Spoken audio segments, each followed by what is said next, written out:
Universiteti Luarasi këtë radhë ka hapur dyert për zvendës ministrën e integrimit Erisa Xhixho, duke folur për tryezën e 5 të dialogut të nivelit të lartë Shqipëri-Bashkimi Evropian.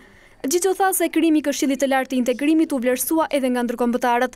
Sipas saj, këshilli i cili do të jetë në drejtimin e opozitës mendohet të sjellë përshpejtim të procesit të integrimit, në të ftohet të marrë pjesë edhe shoqëria civile. Është dhe një hapësirë më shumë për opozitën për të kontribuar realisht në procesin e integrimit. Gjithashtu gjithëpërfshirja në këtë këshill është një risi, pasi do të ketë një përfaqësim të institucioneve shtetërore, por gjithashtu edhe të pavarur, si prokuroria, gjithashtu presidenca, do të ketë të ftuar të përhershëm nga shoqëria civile, ku dhe gjithashtu dhe studentët apo gjithë pjesëmarrësit studentor apo këshillat e tyre mund bëhen pjesë e këtyre tryezave të Këshillit Kombëtar të Integrimit.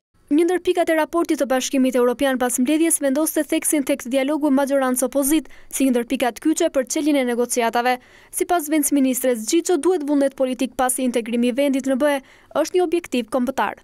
Për çështjet e integrimit, politika shqiptare bashkohet dhe kjo duhet të ndodhi në mënyrë të pashmangshme. Çdo gjë është e realizueshme kur ka vullnet dhe kur kuptohet që sfida e integrimit mbi të gjitha është ka një rëndësi kombëtare, pra është një objektiv kombëtar që kalon te interesave partijake të momentit.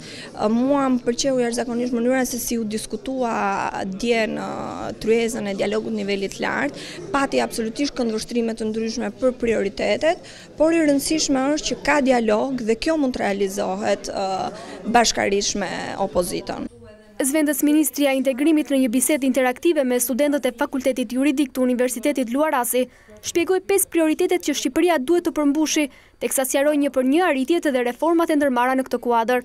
Të rinjtë sipas saj janë faktor kyç të integrimit, përfshirja dhe avancimi i tyre ndihmon vendin të ecë me ritme më të shpejta drejt Europës.